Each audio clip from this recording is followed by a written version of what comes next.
Experience true adventure in Godzilla's Revenge. Honestly, this guy is trying hard. Like, he is really trying to oversell this trailer to the viewer. So damn hard. If this qualifies as an adventure, this movie, Godzilla's Revenge, then we need to reclassify the Lord of the Rings series, because it is definitely something else in comparison to this. Look, I know, there's some people out there that say Godzilla Final Wars, or Shin Godzilla, or Godzilla 98 are the absolute worst, but this is it. This is the all-time low for the Godzilla series. I'm not even kidding. This movie is so bad that when I was watching all the Godzilla movies once a week with my friends, I would not show them this movie. I was not going to put them through this movie because I didn't even want to experience it. But in order to properly review the Godzilla series, I had to go here. I had to pop this movie in and just go through it one more time for the first time in maybe 6 years. It's been a while since I've watched this one, and it hasn't aged any better. Some of the views on this movie might be subjective depending on a few things. How old you were when you first saw it, what kind of attachment you had to it, or when you were born exactly. I want to go ahead and say this because I'm sure there is somebody out there, despite the fact that I hate this movie and this is kind of universally considered the worst Godzilla movie of all time, there's got to be somebody out there that has a heartwarming attachment to this movie. I like to compare it to the idea of, let's say, like for me, as a young kid growing up watching the Mighty Morphin Power Rangers. I can talk all day about how great that is, but I can go show it to some kid in the modern era that's maybe about 6 or 7 years old and tell them how great it is, and then they'll be like, I don't get why this was cool. You know, I like my Power Rangers. They probably like their more modern Power Rangers. I don't know what they're on currently right now. I could probably look that up once I'm in the post-production of this video. But I kind of think of it that way back when I was in high school and my younger brothers. There were certain things that I would try to show them that I grew up on, and they didn't quite understand because they were really young, and that was not quite the cast of Power Rangers, say, that they grew up. Apply that same energy to this movie. I guarantee it's the same idea right here. For me, like I said earlier, I was maybe about 7, 8, 9 within the age range. So yeah, a little bit beyond what the target demographic was, because I'm sure they were going for a much younger demographic, and I'm sure that they were hoping that, you know, that kids maybe about 7, 8, and 9 would watch this. But it does feel like it's a really young demographic that they were going after overall. Clocking in at 69 minutes, this is the shortest Godzilla movie of all time. Now, I don't know if the anime Godzilla movies are any longer or any shorter.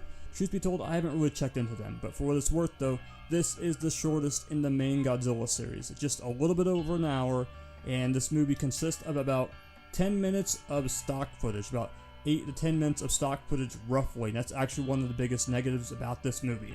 I feel like it's necessary to quote Cinemaster Monster Madness Godzilla-thon. This movie is shameless stock footage, as he once said. Like, and that's one of my least favorite things about this movie, because of the fact I don't really feel like I gotta go back and rewatch other Godzilla movies. When I was a kid, I'd see the footage and be like, I've already seen this. I've already saw that. Well, I haven't seen that, but I know what movie it's from, is what I think. And if I really wanted to see footage of Godzilla vs. Sea Monster, I'd pop in Godzilla vs. Sea Monster. If I wanted to see footage of any of the other movies, I'd pop them all in. But overall, though, this movie, I just don't really care for the approach, and a lot of it probably has to do with the fact it's done under a cheap budget. So to save a little money, they just go ahead and just sneak stock footage in. They had done that with prior Godzilla movies in the past, but right here, there's really no guilty conscience about it. They're not even trying to cover anything up by switching up the color of the background, you know, whether it's night or day. It's just blatantly there. There's like a few adjustments they make along the lines, but it's the same footage that you saw from the previous movies.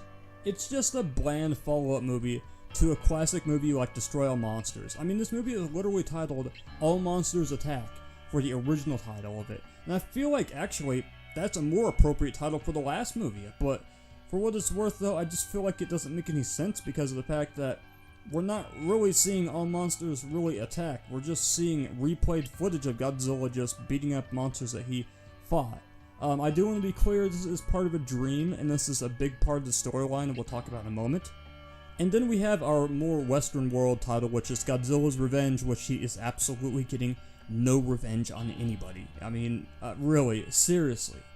There's no... who's he getting revenge on? Who's he getting revenge on? There's no answer on that. This would have been a more appropriate title for Return of Godzilla, or Godzilla 1984, or whatever you want to call that movie. such a great title that was just wasted on this movie. Hey, who knows, Legendary maybe could revisit it, just like they basically revisited the title Godzilla King of the Monsters. I don't know, maybe I should give this movie a little break. I mean, it's very childlike, and it's got some innocence about it, but there are some things that are confusing just no matter how you look at it, really though. So allow me to elaborate on what I'm talking about exactly. Our movie predominantly follows Ichiro, a young boy with a big imagination. It sounds like we're starting off pretty good at this point, doesn't it? But the issue is, he doesn't have a lot of friends, and he's kind of bullied by a lot of kids. He lives in his imagination, and he idolizes Godzilla and Minya, and just really wants to get to Monster Island no matter what.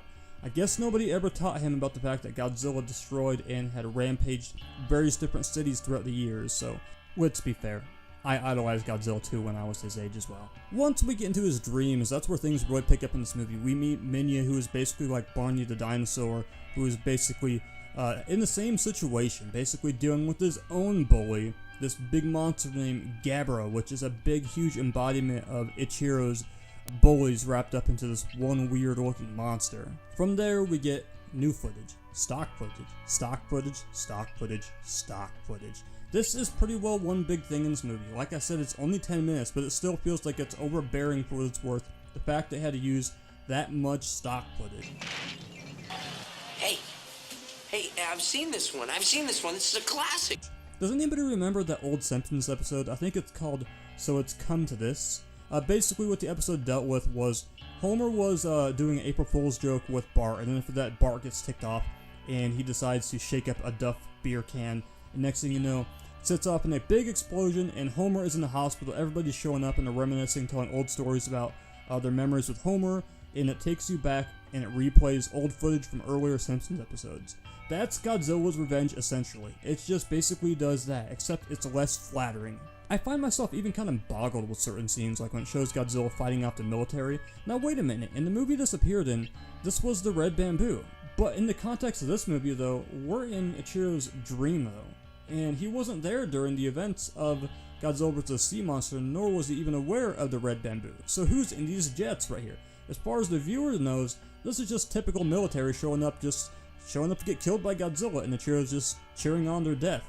I don't know, this kid's got an odd mindset. So let's talk about Gabra, shall we? So I will say Gabra is definitely just one of those monsters that I really don't feel like is that significant. He's one of the few monsters that's actually part of a dream, and that's really all he's supposed to do. He's supposed to serve the purpose of being Ichiro's bullies, basically, just rolled up into one giant looking monster. Now, even though he is a dubious, odd-looking monster, I do find his roar to be very distinctive and just unmissable. And a little fun fact, his roar appears in the song Sensor Tech by Tech9. I found it really amusing that his roar is just sampled into the beat, so go ahead and check out the song if that is something that might interest you. So what good do we have in this movie overall? Well, here's one good thing I will say about this movie. This movie, at least they didn't go ahead and just basically insert stock footage from Son Godzilla where Godzilla is training Minya. They went ahead and reshot the scene entirely for this right here. And also, we have the Godzilla suit from Destroy All Monsters, which is a big saving grace because to date, that is actually one of my favorite Godzilla suits in the late 60s and the early 70s. It's definitely one of them that is top notch. So that's one shocking thing about this movie, that it has actually a redeeming factor when it comes to Godzilla's suit.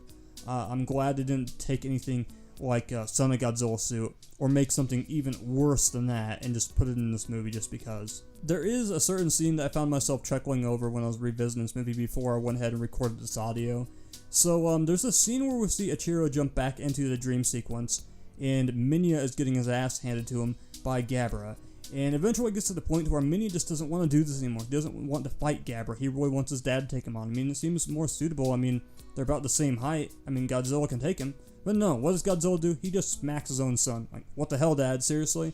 And then after that, Minya does get the best of Gabra eventually, with a little help from Ichiro near the end. And this kind of is a big turning point in this movie because at the same time, Ichiro has been kidnapped in real life.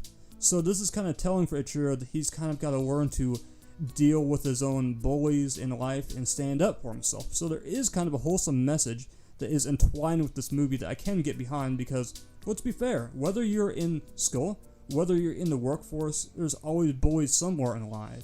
And you have to go ahead and put your foot down somewhere and let them know that their actions will not be tolerated. So back to the dream sequence, there's a scene where Gabra decides to be smooth and just bite Godzilla after he is congratulating minion. Then Godzilla just basically shows Gabra that he ain't shit for picking on little guys.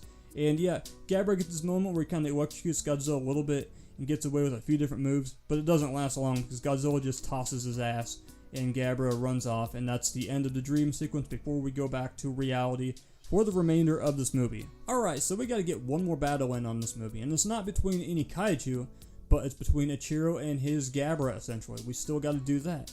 This battle, it feels really odd because I don't know what they were going for, but it feels like when you're watching a movie on a streaming service and it gets kind of choppy and it's jumping around, whatever they were going for, it is just not met overall. But Ichiro ends up winning, and he stands tall, he's defending his dignity as well, but what he does after that kind of gets me. So earlier in the movie, we saw the bullies telling him, go harass that painter, and he's like, no, I won't do it. So once he wins this battle and is victorious over his bullies, he goes ahead and he does it finally. He just harasses the painter, he falls off, and then after that the kids laugh. Next thing you know, the painter is giving chase after Ichiro, and Ichiro runs to his dad and is basically like, hey, don't ask questions, but just get him off my back, basically. And then after that happens, and then from there he reunites with all the bullies and he is friends with them to a cool and a happy ending for the movie. But as a viewer, I'm thinking to myself, okay, maybe it's time for Ichiro's next lesson, which is called accountability for your actions? I mean, seriously? So it just is kind of odd. It feels like it's lost. I mean, seriously, Ichiro, if you don't figure it out now when you're young and get taught that, there's a little thing called f*** around to find out that's going to get you. I'm just saying, it's the reality of life. This movie isn't fun. I'm sorry, it just is not fun. I'm glad Toho only put us through this once. I could withstand Sonic Godzilla, but this is overbearing. Godzilla movies can be something else, I'm telling you. I mean, seriously. Like the last movie, we went from a giant monster battle royal movie to a movie about a kid's dream. Up next, we're getting even weirder. Yes, the movie that scarred me. The infamous Godzilla vs. Hedorah. The movie about Godzilla taking on a giant chunk of pollution that is on a homicidal rampage. Thank you for watching.